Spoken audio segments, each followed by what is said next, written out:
You don't belong on this trip. That's what Graham, my wife's older brother, growled when I showed up at the marina in Charleston. No warning, no discussion, just erasure. He'd crossed my name off the guest list and added his assistant Clarice instead. Why? Because I never fit the image he curated for the Ashcroft family. My wife, Camille, stood silently beside him. Her eyes didn't meet mine. The rest of them looked away like I was interrupting a photo shoot. I stood there, suitcase in hand, skin prickling from their polite rejection. And just as Graham turned to smirk, the crew stepped forward, uniforms crisp and voices clear. Welcome aboard, Mr. Calder. The owner is here. He froze. I didn't flinch. It hadn't started at the marina. The signs were there long before minor omissions wrapped in polite smiles. I'm 42. I've been married to Camille for nearly 8 years, and in all that time, I've only been invited to the Ashcroft family's annual coastal cruise twice, once when Camille insisted.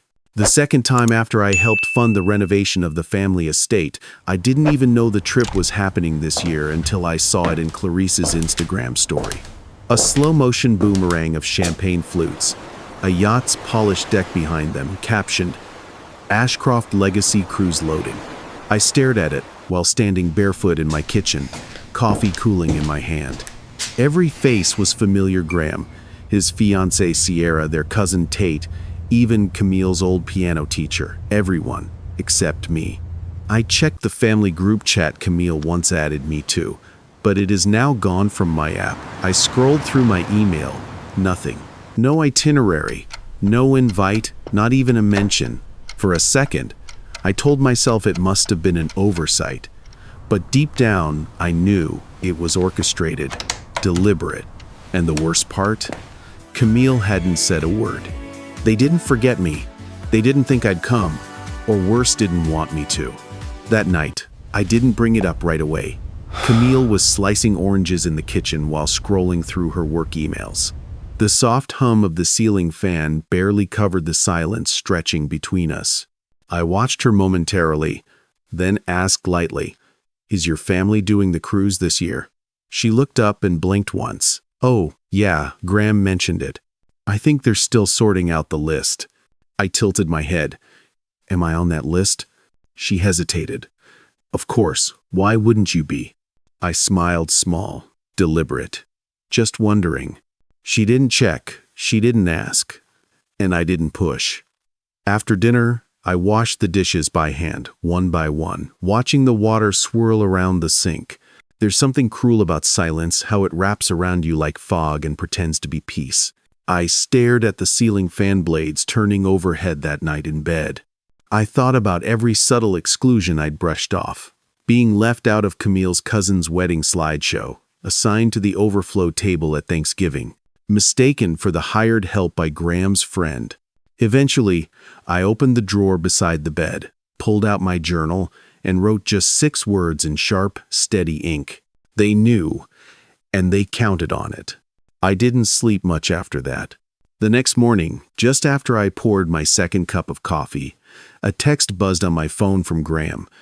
But when I opened it, I realized it wasn't meant for me. It was a screenshot of a guest manifest sent to someone else. My name had been on it and was now crossed out in red. Scribbled next to it, "Confirmed for Clarice." The caption? "Much better energy this year already." It was petty, juvenile, but it was also clear. I sat down at the kitchen island, rereading the image, slower this time. I didn't feel rage. It's just a stillness that wraps around you right before a storm breaks. I forwarded the image to myself, then printed a clean copy from my home office. I slid it into a manila folder, labeled Property and Legal, which people assume is just taxes. Not this time. 2 hours later, I got another message from a woman named Mallory Graham's executive assistant. We'd never met, but she once emailed me about a New Year's event seating plan. Her message was short. "Just a heads up," Graham asked the charter company to cancel one of the original guest names a few days ago. "I think you should see this." Attached is an email chain. The cancellation request was sent from Graham's account. My name was listed under remove. That was it. That was the moment the doubt died. This wasn't miscommunication. This wasn't logistics. It was the intention. Documented, time-stamped, printed, and now tucked away ready. They hadn't just excluded me. They'd erased me. On purpose. That night, after Camille fell asleep with her back to me, I sat alone at the edge of the bed, the soft blue glow of my laptop illuminating the room. I didn't go looking for old emails or photos. I didn't search for proof I used to belong. I opened a blank document and titled it, Things They Did That I Let Slide. The list came faster than I expected. I forgot to include me in the RSVP thread for Camille's aunt's vow renewal. Sent the Christmas itinerary to everyone but me twice. Graham once introduced me at a charity gala as Camille's +1, even though I was a key sponsor. Sierra tagged me in a post as Daniel Carter. My name is Darren Calder. Graham's dad asked me to help move chairs before dinner while the others were sipping cocktails. Some might say these were minor misunderstandings, slips of etiquette, but it wasn't the size of the cut. It was the accumulation. Each slight, each erasure, each fake smile layered like dust until it weighed something, until it pressed against my chest every time I entered a room that supposedly had my name on the door.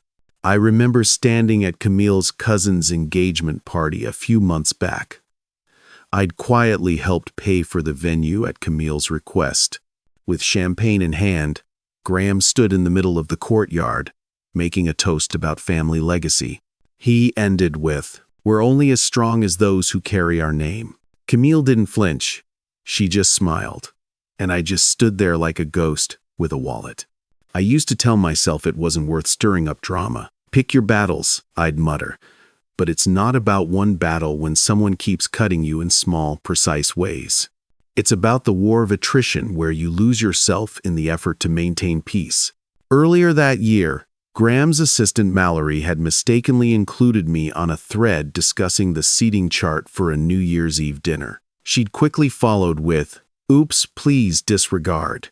But not before I saw a message from Graham. "Let's just place him near the service exit. He won't mind. He's low-key." I never told Camille. I let that one slide too. Until now. By the time the cursor blinked at the bottom of the document, my jaw ached not from rage, but from clarity. I had spent years shrinking myself to make others comfortable, folding away edges, softening facts, laughing off digs, and making excuses for silence. And they took that as a signal. They saw my silence as a weakness. But silence, I've learned, can also be a strategy. I closed the laptop. I reached for the folder on my desk and added the printouts. Not hastily, deliberately. One sheet at a time, tucked cleanly into plastic sleeves. My heart wasn't pounding. My hands were steady.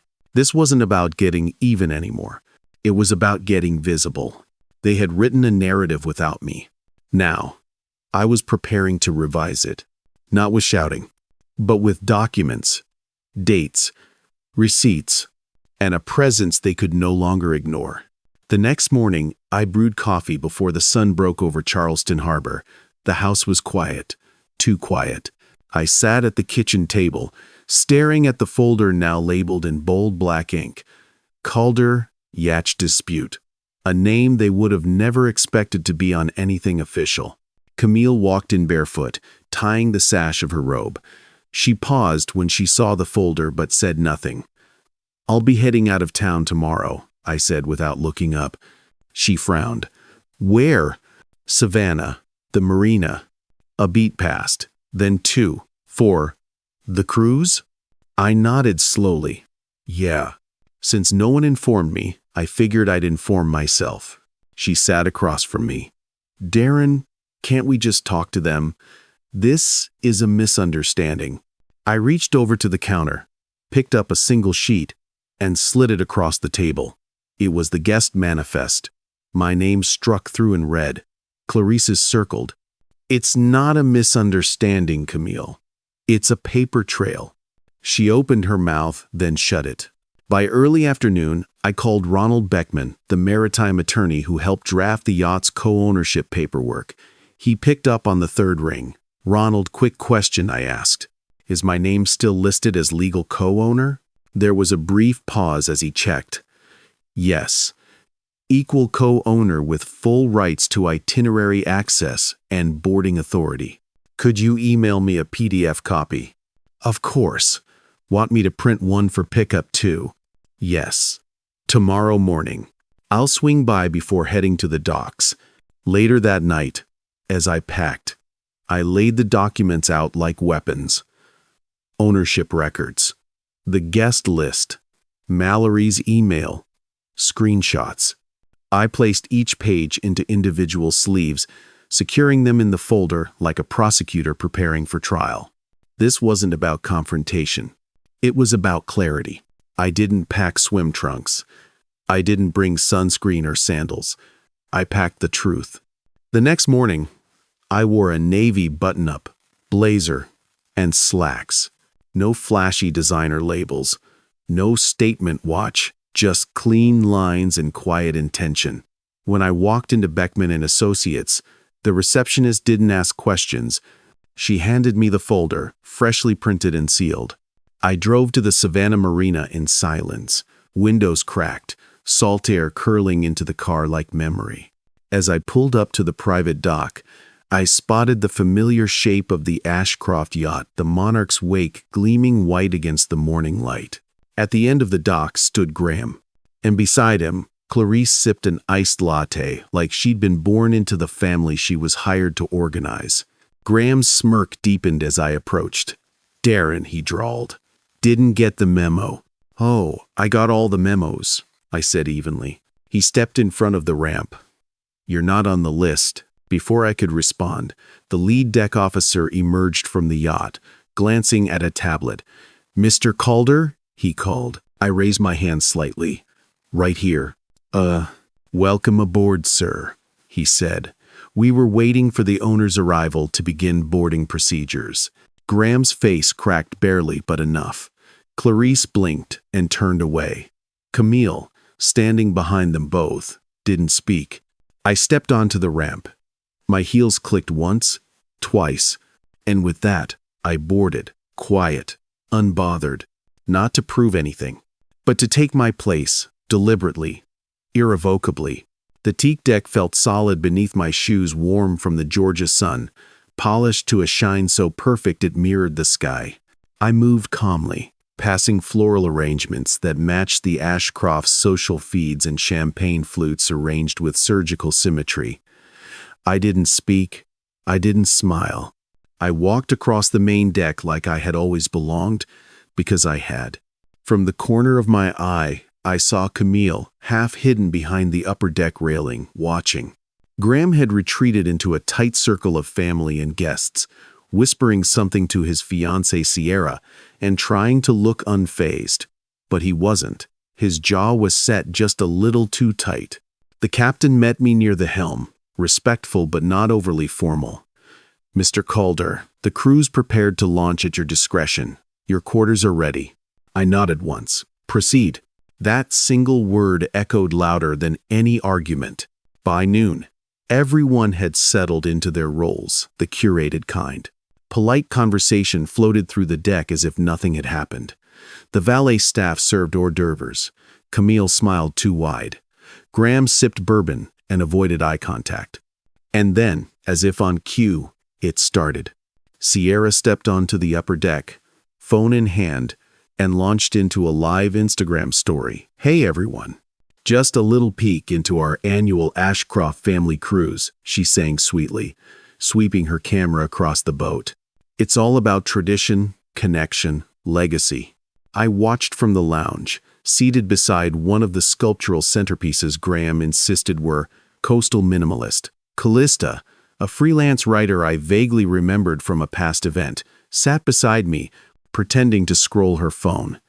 I could feel the tension radiating from every corner of the yacht, like humidity that no fan could chase off. As Sierra pivoted the camera back toward herself, a crew member stepped behind her, unaware of the live stream. or perhaps not caring, and said, clear and unmistakable, "We're honored to have Mr. Calder back on board. The owner always brings a calm energy." The phone twitched. Sierra's smile faltered. A half-second of digital silence hit the stream like a dropped glass. Then, a flood of live comments began to pop up. Wet. HU owns it. Graham's not the owner? This is awkward. Callista leaned toward me, lips barely moving. That's going to spread faster than the shrimp platter. I said nothing. I just reached for my lemon water and sipped slowly. Graham vanished from the upper deck shortly after. When he returned, his shirt was buttoned, crooked, and his composure had slipped a degree. That was when I knew this wasn't going to be private anymore. Later, just before the dinner bell, Camille approached me on the aft deck. Her voice was low. "You could have warned me." I turned toward the water. "Warned you about what? That your brother tried to erase me, or that I had no intention of letting him?" She didn't answer. That night, the dining room gleamed like a set candles glowing. Glasses polished, plates arranged with military precision. Graham stood to make a toast. His tone was clipped and performative. "To legacy," he said, raising his glass. "To the people who protect it and the ones who don't." Subtle, petty, expected. I waited for the chatter to settle. Then I stood, no raised voice, no theatrics, just clarity. "I'd like to contribute something to this toast." A silence fell over the table, sudden and whole. I reached into my leather folder, pulled out a document on Beckman and Associates letterhead, and placed it gently in the center of the table. This is a certified copy of the ownership agreement for the Monarch's wake. Purchased 6 years ago. Darren Calder made the down payment in full. Legal co-owner. Someone coughed. Sierra stopped chewing mid-bite. I pulled out a second document. This is a printed email from Graham Ashcroft to the charter company, dated last Tuesday, requesting that I be removed from the guest list. Camille's eyes dropped. Graham reached for his glass again, but his hand trembled. "And this," I said, laying down a screenshot of the group chat where he'd written, "Much better energy this year without him." No one spoke. No one needed to. Callista broke the silence first. "Sounds like legacy has selective memory." Graham stood abruptly. This was supposed to be a private family moment. I met his gaze, calm. "You made it public when you tried to rewrite the truth." He stormed out. Camille followed, but not immediately. The rest of us sat in awkward silence until Callista raised her glass. "To the receipts," she said with a smile. Light laughter rippled down the table. I leaned back in my chair. Not triumphant, not smug, just grounded. This wasn't revenge. It was documentation. Let them squirm, let them spin.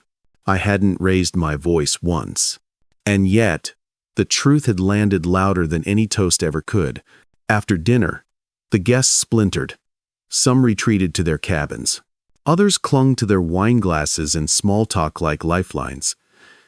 The air on the yacht had changed, less curated, more brittle. I found myself alone in the reading alcove on the starboard side, overlooking the dark stretch of the ocean. The waves whispered against the hull in a rhythm more honest than anything that had happened at the table. The folder sat beside me on the cushioned bench, its edges slightly worn now.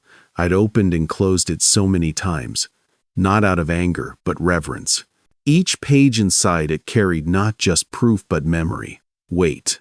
Camille joined me quietly, still in her formal dress, hair pinned, face unreadable. She sat without asking, staring out the same window. "You embarrassed him," she said flatly. I didn't look at her. "He embarrassed himself. I just refused to disappear." She swallowed.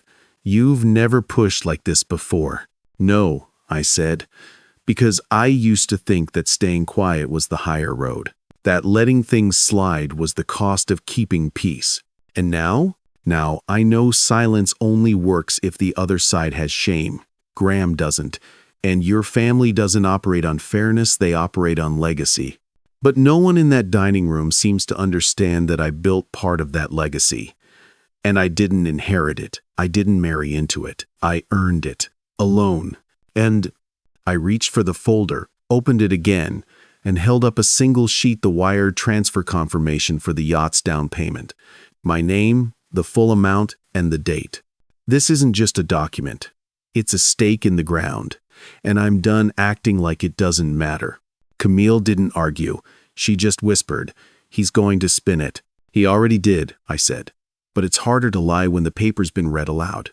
She turned toward me, and then really looked. Her voice dropped. "You're not the same man I married." "I hope not," I said, because that man would have kept sitting at the overflow table, nodding politely, while they passed the credit and the champagne to someone else. There was no shouting between us, no bitterness, just distance that had stretched too long to close in one night.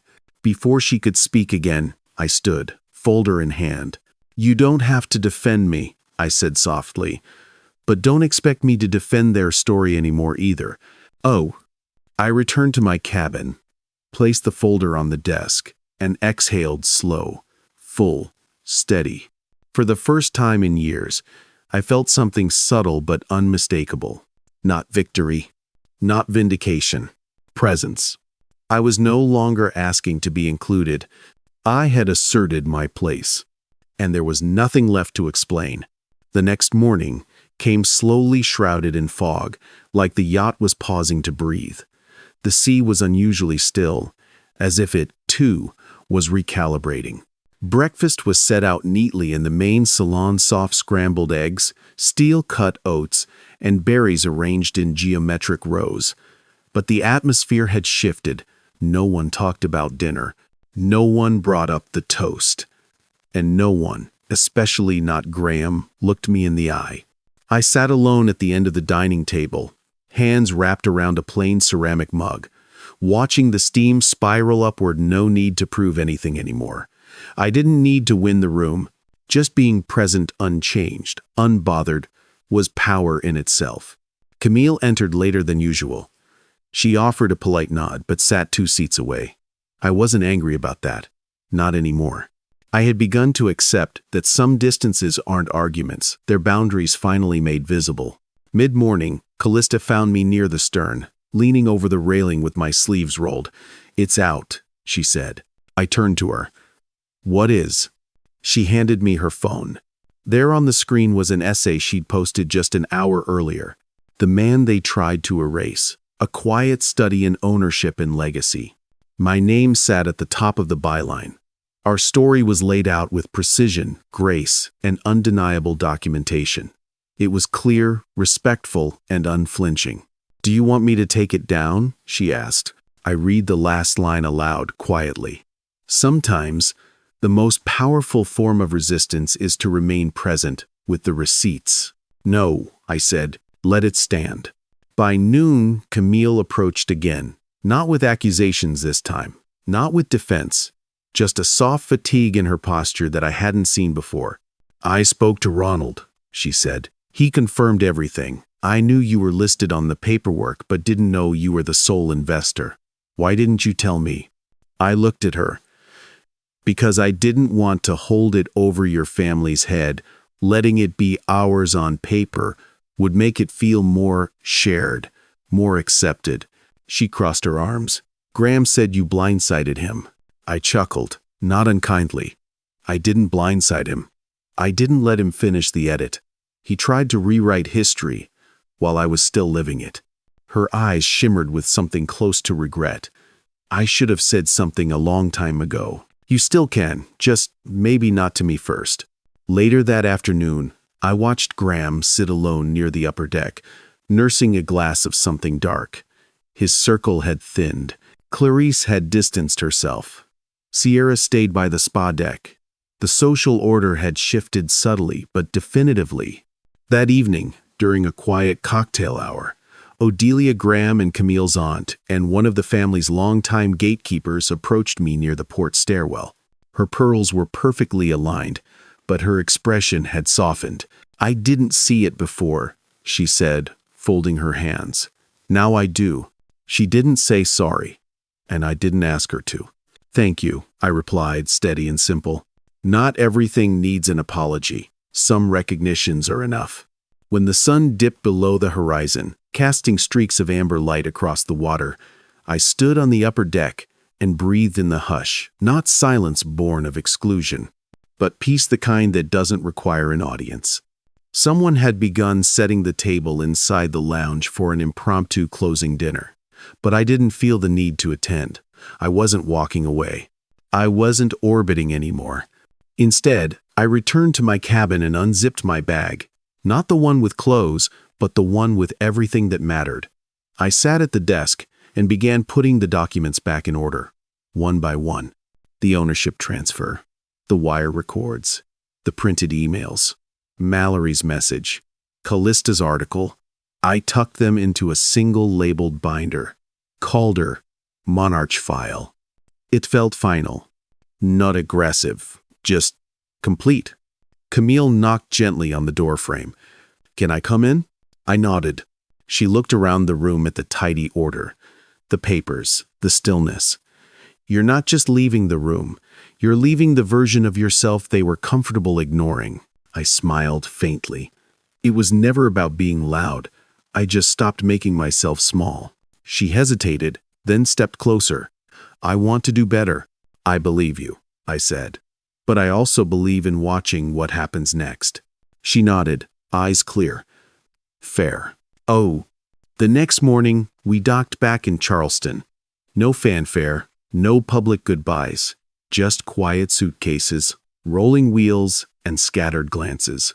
I walked down the ramp last, taking in the final view of the boat, the Monarch's wake. What they called tradition, I called testimony. And then I left it behind. Not defeated, not bitter, just released. Back home, I unpacked slowly. Not just clothing, but all the proof of what I had carried for years unspoken, unacknowledged, but never forgotten. The weight of biting my tongue at every family function. The way my name always landed with a question mark in their voices, the years of offering presents but receiving none in return. I filed the binder in my study, besides my deed papers, LLC filings, and a short essay I'd written months ago but never published. The title, Legacy is Claimed, Not Given. A week later, I hosted Sunday brunch, not with the Ashcrofts, but with people who'd earned a place in my life. Callista brought lemon tart. Ronald showed up with fresh coffee. Camille came too, quieter but fully present. I didn't invite Graham. When someone asked where the table came from, I told them I refinished it from reclaimed wood after my father passed. Not a single person checked for nameplates. They just Saturday ate, laughed, and no one asked if I belonged. Because I didn't need to. I'd built the damn table. A few days after the brunch, I found something wedged between two old books in the hallway credenza. It was a folded paper I hadn't seen in years, my father's handwriting in blocky, purposeful script. "Don't fight for a seat. Build your table." I sat with it for a while, letting the words settle deep. Maybe he gave it to me after one of those early Ashcroft gatherings, where I stood in corners too long and was introduced as Camille's friend even after we were married. Maybe he saw what I was trying so hard to ignore. I used to believe that acceptance came from proving your worth if you worked hard enough, stayed polite enough, and made yourself small enough. You'd earn a place. But the truth? Belonging isn't granted by the committee. It's claimed quietly, deliberately, by those who stop apologizing for their presence. Camille came home late that evening. No grand gestures, no long speeches, just 2 mugs of coffee, one set gently in front of me. She sat across the table, hands wrapped around hers, eyes steady. "I'm not asking to go back," she said softly. "I'm asking to start from here." I nodded once. "Then sit." We didn't toast. I didn't rehearse a script. We just talked. Real conversation, no filters, no audience. And for the first time in a long time, I felt the room settle around me, not like I'd been allowed in, but like it had caught up to where I already was. No more overflow seats. No more silent erasures. I wasn't defending my place anymore. I was sitting in the seat I built, and that finally was enough. I used to think silence meant strength. If I kept my head down, stayed composed, and let things slide, eventually, people would see my worth. But the truth is that some people only know what you allow them to do. And if you keep shrinking to fit their version of you, one day you wake up and can't recognize yourself anymore. This wasn't just about a yacht or a guest list. It was about dignity. It was about presence. It's about knowing you built something with your own hands, your sacrifice, and refusing to let someone else take the credit while pushing you to the background. For years, I mistook access for acceptance. I stayed quiet to keep the peace. But silence isn't peace if it costs you your voice. Legacy isn't just about inheritance. It's about contribution. It's about showing up fully and saying, I am here and I matter, even when no one hands you a seat.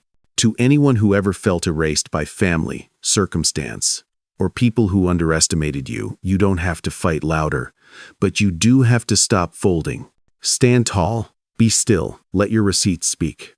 Let your presence speak. Most importantly, build the table you were once denied. Then, choose carefully who will sit with you. That's not revenge. That's self-respect. And that is a legacy no one can rewrite.